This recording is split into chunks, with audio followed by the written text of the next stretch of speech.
ఎందుకంటే ఇది ఆడేది కొద్దిమంది రాజకీయ నాయకులు ఆడతారు, వాళ్ళు కూడా ఎక్కువ మంది ఆడేది కూడా హిందువులే కూడా చెప్తున్నాను. అసలు ఇలాంటి గొడవలు పెట్టింది హిందూ నాయకులు తప్ప మిగతా నాయకులు చేయరు. అసలు రాదు వాళ్ళకి. ఇలా విడగొట్టి విభజించింది. ఇప్పుడు నిజంగా తిరుమలలో హిందూ ధర్మం రక్షించాలంటే దానికి ఏం చేయాలి? దానికి స్థానికంగా ఉండే ఎమ్మెల్యే వీళ్ళు చేయకూడదు, లేదంటే అధికారులు ఉన్నారు టీటీడీ అధికారులు చేయకూడదని చెప్తే సరిపోద్ది కదా. మీరే ఎంకరేజ్ చేసి మీకే గొడవ కావాలి, ఎందుకంటే మనకు ఓట్లు చేల్చాలి. ఇది చేస్తున్నది హిందూ నాయకులు. హిందూ నాయకులు ప్రేరణ లేకుండా, ప్రోద్బలం లేకుండా ఇవి జరగవు.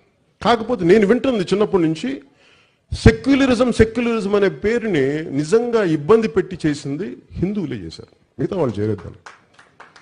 ఇది చాలా పెద్ద, నేను ఈరోజు మాట్లాడుతున్నానంటే చాలా మందికి ఇబ్బంది ఉంటుంది ఈరోజు, అది కూడా చెప్తున్నాను మీకు. కానీ ఒక సత్యాన్ని మాట్లాడటానికి నేను వెనకాడట్లే. అంటే నాకు ఒకసారి ఏమనిపిస్తున్నా, ఓట్లు రాకపోయినా పర్లేదు కానీ నా ధర్మాన్ని నేను కాపాడుకోవాలి. ఇది నేను ఖచ్చితంగా నేను తీసుకున్న నిర్ణయం.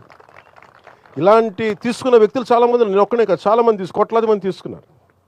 వెటకారాలు చేసేవాళ్ళు ఎక్కువ. మీరు ఊహించండి, ఇంకే మతం చేసినా మళ్ళీ మన అన్ని జోకులు పడవు. హిందూ ధర్మాన్ని తిట్టేది ఎక్కువగా హిందూ ధర్మం మీద గౌరవం లేని హిందువులే. వెటకారాలు ఎక్కువ మనకి.